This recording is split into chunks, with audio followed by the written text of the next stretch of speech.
to another very special festive episode of E&FtV's Bridging the Gap. And it's Festive Fun with a London GM. London GM, unveil yourself. Who are you and what do you do?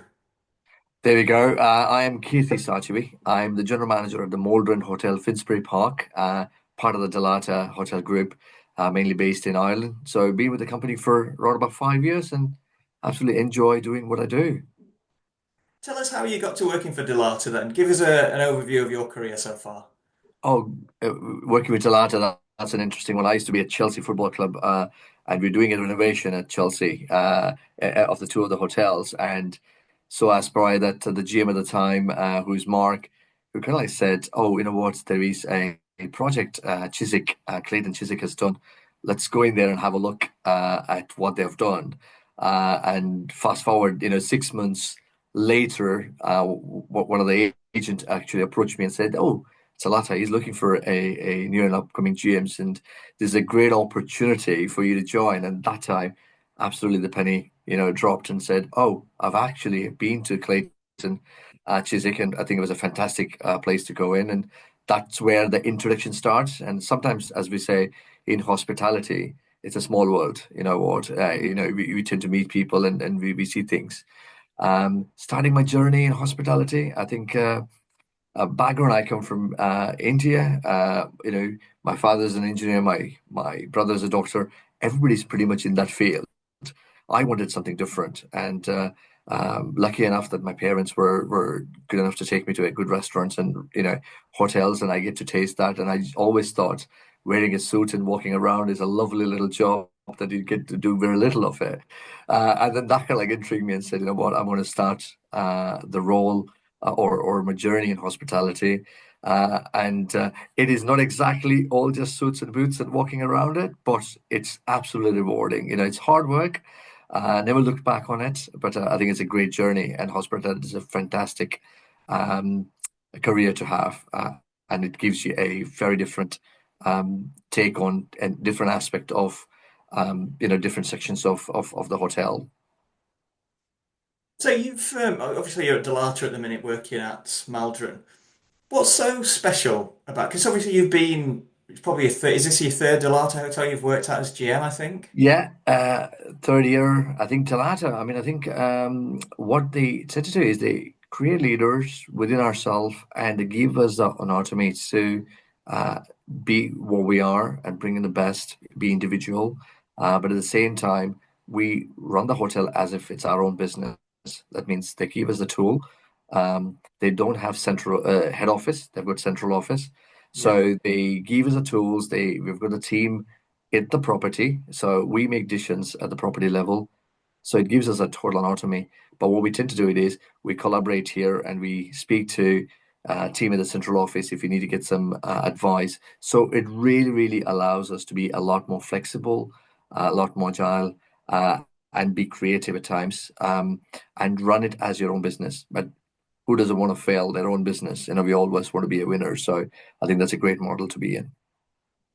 I love the fact that you have specifically talking about revenue managers, but you have something different to a lot of groups, medium-sized group, probably you guys, in the way that you have your revenue manager based on site, which is a promise to your stakeholders and something I think that, I was always an RM that was on site, and you've always described it, you personally and Richard Dirk and Sherwin, that you Yeah. need someone that's walking the floor, living and breathing, hospitality, revenue management, picking up on conversations between the guest and reception, and really kind of drinking it in as opposed to sitting somewhere in a central office, which I think is brilliant.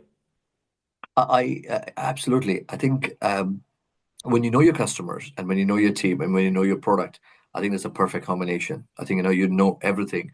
Who is coming through the door, who is actually movers and shakers in around the area, because you might know London is getting busy, but London's got many different pockets to it. So one area could be busier than others. So it really, really understanding your own area and the kind of customers who are coming in, and by having the team on floor, it actually gives you to be agile in regards to rate management, how we look at the business coming in on a day to day, but not only day to day, by the minute, you tend to be. So I think, AI is a huge thing, and I'm sure we'll touch at some stage, but human factor is still a massive, massive importance there. I think Dalata is continuing to do the same. On that subject, do you think the skill set required for an on-site RM differs greatly to someone that's sitting in a cluster office? In regards to having somebody on site, it gives the two-way communication and making those decisions a lot more quicker. We do rely on Teams and Zoom calls and things like that, and it works in certain level. But having somebody on floor, so you tend to know the business together on the same level. And when there is an opportunity arises or there is a crisis comes, you tend to react much, much quicker. And we can mitigate those, gaps, much far and having a greater impact towards that. Yeah, 100% agree. And it's obviously something that you guys have done for many years and it works for you. And if it's not broken, why fix it? And I can certainly see the reasons that why you do that. So it's Christmas, it's a fun time of year. I'm gonna hit you with a couple of fun things. Tell us a funny story about your experience in hospitality. Oh, I mean, there's a lot of fun and sometimes serious stories in hospitality.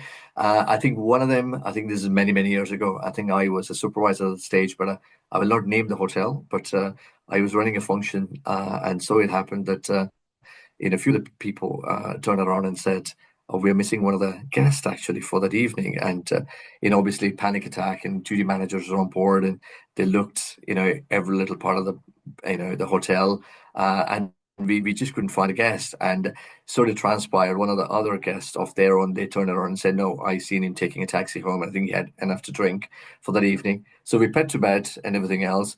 So the next morning, I was a trainee duty manager, shadowing the DM on the morning. And when we were walking around and we go through the little card system to make sure that every little point has been touched, we noticed the guest actually in one of the little closet in having a nap. But the funny story side of it is that we still managed to make sure the charge, ADR, full occupancy is really important, but still he gets charged for the whole night.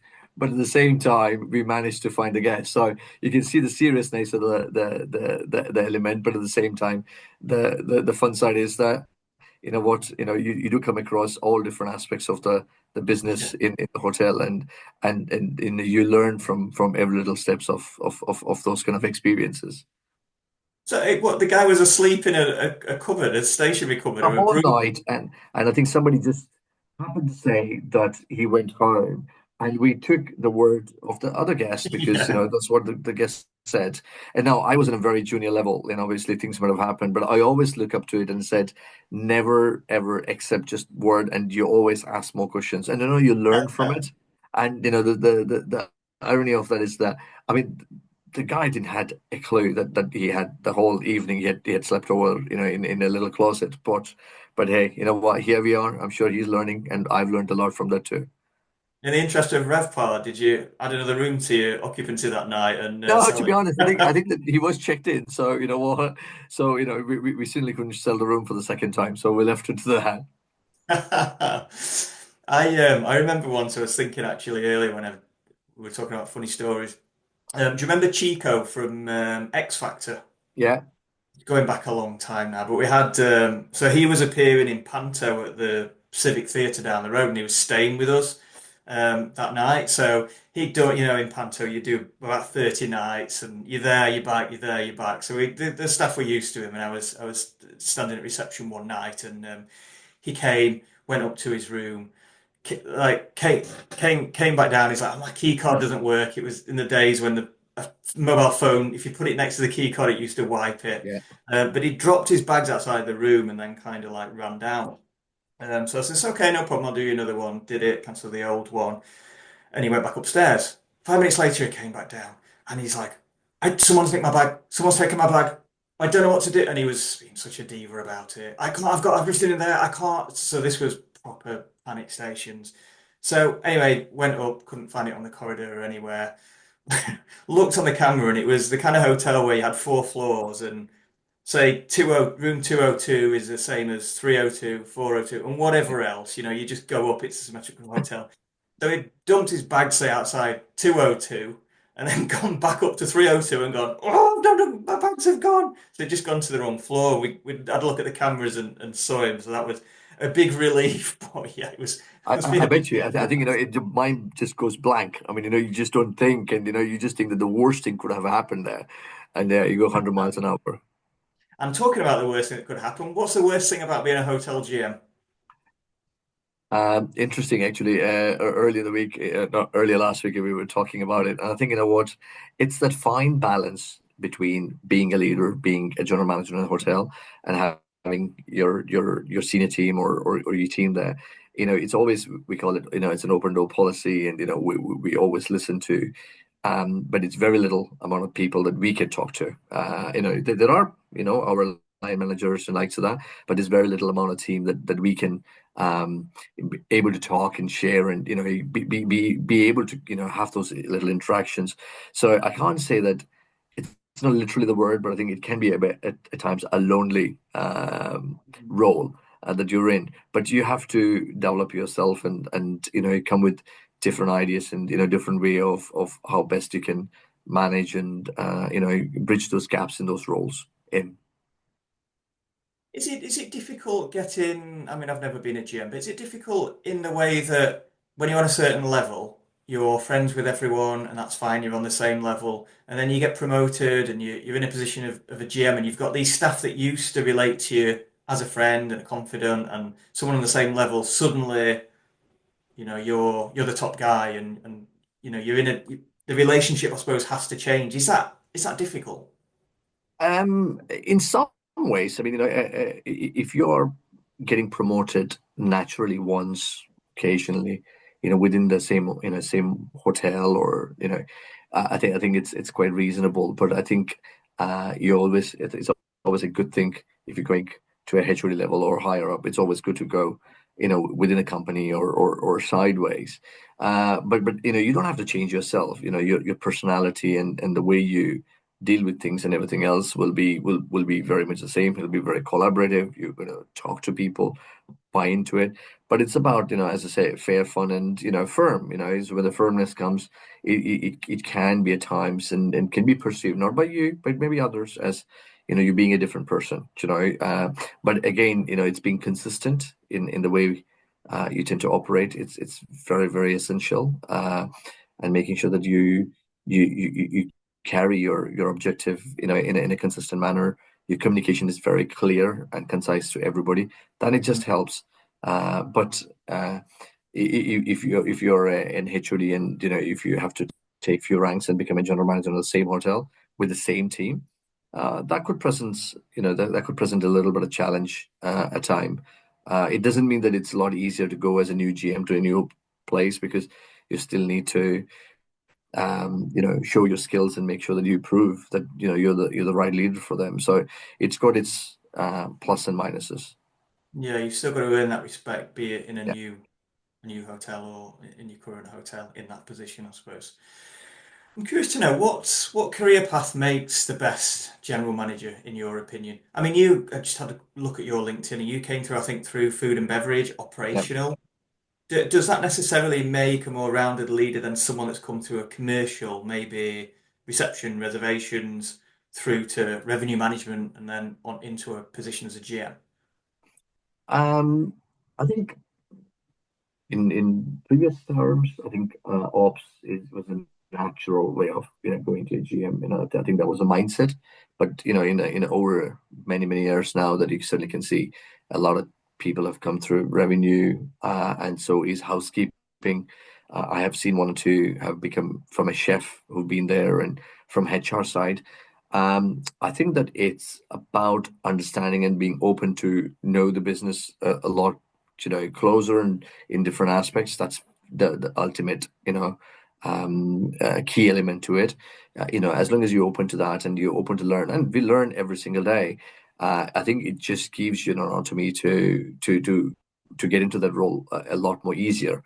And at the moment in time, if I say it can be for anybody. I was talking to a director of sales early in the year, and I kind of like said, you know what, why don't you pursue, to be a GM one day, because you've got those, attributes, and we certainly can give you the tool. But the individual wants that, ultimately is, but I think the stigma needs to be removed is like GM will know every little element of the hotel. No, we Yeah. rely on a key stakeholders within the hotel to be able to assist us and deliver us the results. And we work closely with those managers. You will want to know it, but you will not know it every little detail around it. That's where we call the key senior managers as revenue manager or director of sales or HR. But I think, if somebody really wants to be a general manager, there are great establishments, as equally as Dalata, that who gives you the tools and different career paths to get to that level. But individual wants that, that has to be within them to get that. I think it's fair to say most GMs come through, or at least used to, I don't know if it's still the same, but come through operations rather Yeah. than commercial. Do you see that changing? Is it changing? Will it change? I think so. I think that it certainly is changing because whenever you're discussing with some of the senior HR personnel within the industry or other GMs, for an example, um, people would like an all-rounder. People would want to know rooms as much as they know F&B. People, I have, recently was talking to one of my colleagues, and he's looking for a general manager who comes from a sales and marketing background, for an example, because that's where they elevate. I think the perception of GM is just always on the floor. That those days are gone, and I think GM needs to know about revenue management. If you don't know, you will do something about it. Same with operations. So I think it's about co-learning different elements around it. But that has changed a lot. I would say when I started my career, in 2000, early 2000, I think that was clearly, that's the only way, for you to at least fast track yourself to be a GM. But I would say in the last 10 years, things have changed massively, and you certainly can see people are coming from all different sections of the hotel. Yeah, and yeah, you're quite right. I mean, it was years ago. It was just ops, wasn't it? It was F&B manager, ops manager, general manager. It was a tried and trusted kind of way of Yeah. doing things for most certainly legacy hotels. What's going to change in terms of key skills required for tomorrow's general manager in 10 years' time? What will a successful GM look like? Oh, who knows, what that's going to be like. But I A think somebody robot? who's going to be a lot more innovative, for an example, who is willing to learn, and adopt to the new technology, new eras, new way of functioning things. It's very, very, very important that because, as we said, when you come from an ops background, you only know a certain way of doing things. But when you or started learning different aspects of the building, and you need to be an all-rounder, then it starts making you think and do things a lot more differently. And I think AI is going to play a lot within the hospitality. And I think in Dalata itself, I mean, the amount of innovative and technology, as we are year on year, we're growing into it, where we tend to see how expert we're going to get into, and equally the GMs are a lot more involved with those um, positive changes within the hotel that we run. So it certainly will gives an element of you got to be creative, you need to be agile, you need to make sure that you use the technology, the AI element.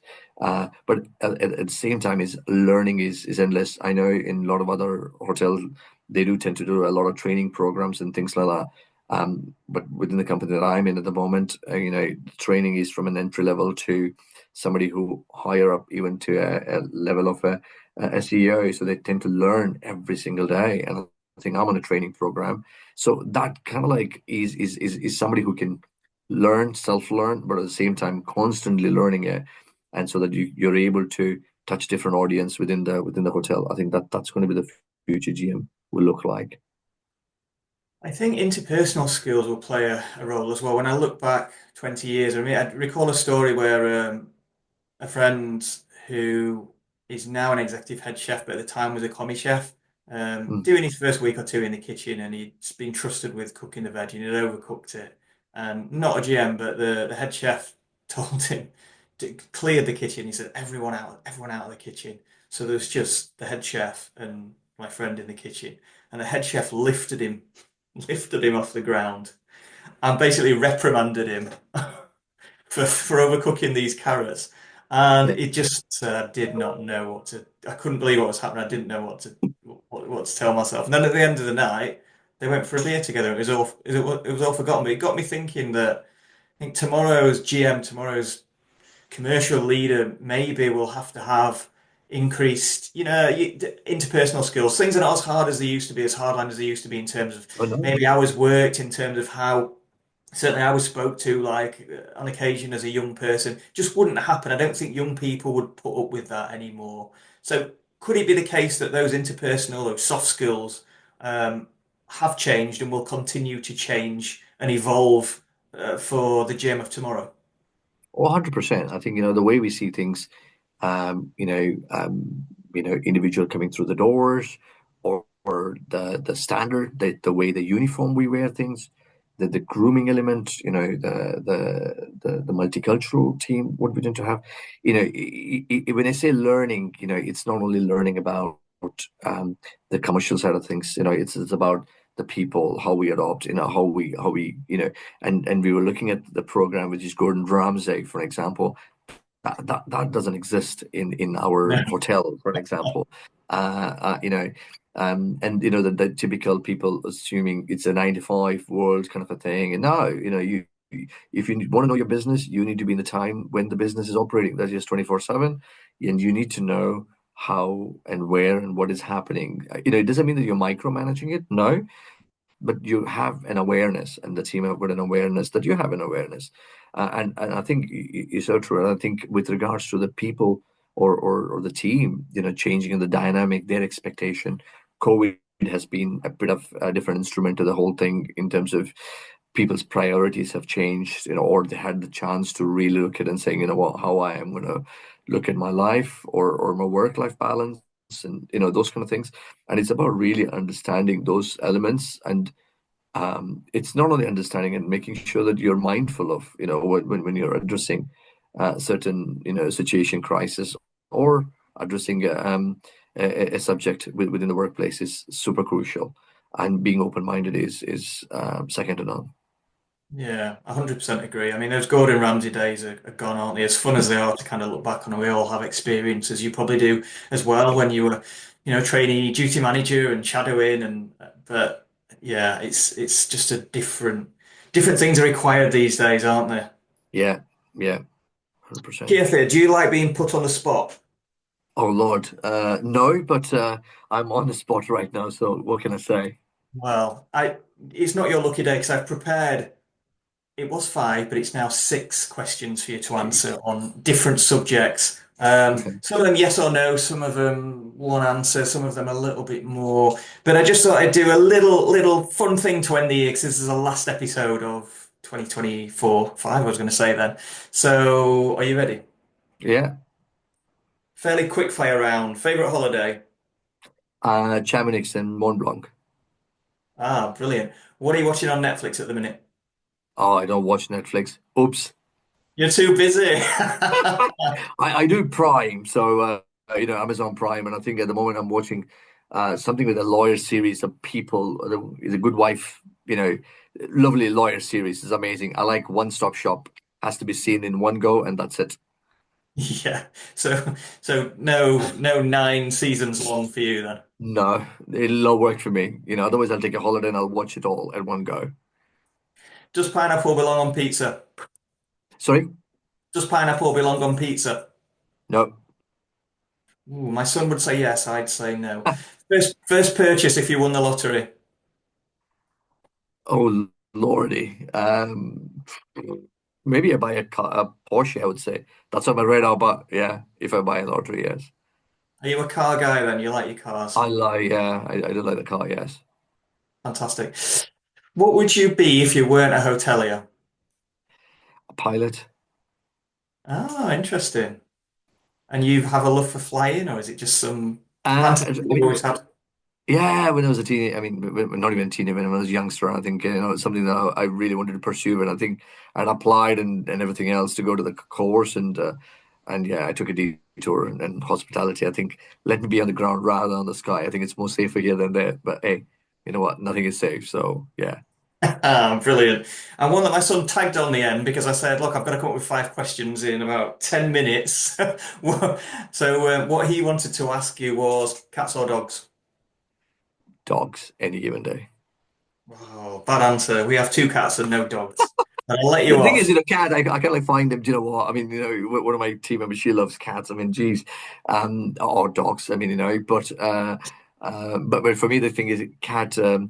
Yeah, I mean, they tend to be very cheeky, and dogs are what they are. They just go all over the place, and this is what you get. But I think cats are very clever, and yeah, that's all I can say. Yeah, cheeky. There's an honesty about dogs, I think, and a dopiness about dogs, and Yeah, cats are a little bit maybe more sinister. Maybe they have a reputation for being a bit more sneaky. So I get where you're coming from, but they're also lower maintenance cats. You're just like, percent. let them out. That's it. Go and do what you're doing, and then just come back and I'll feed you at You night. put a little train, you don't. I mean, but yeah, with my dog, I'm gonna have 2 walks a day, whether I like it or not. It's raining or snowing or what, you have to have one in the morning and one in the evening. So keeps you fit though, in some ways. I might do these quick fire questions to everyone that comes on the show in future because it's quite fun. It enables people watching to see behind the mask, behind Keerthy's corporate mask, the real Keerthy, what he watches on Netflix and whether he likes cats or dogs. There we go. No, 100%. At least if they have to do a secret Santa, at least they know a few things about me. There we go. Fantastic. Well, listen, Keerthy, thank you so much for joining me. Thank you for donning your Christmas jumper, and yeah, we'll look forward to seeing you in the new year. And yeah, thanks for coming on the show. Thanks so much. Listen, thanks for putting me in the last show. That's quite delightful. I think I thoroughly enjoyed it. Thank you so much. Thank you. And that's all we've got time for this week, and indeed for 2024. So we'll see you with new, fresh, exciting guests for 2025. See you next year.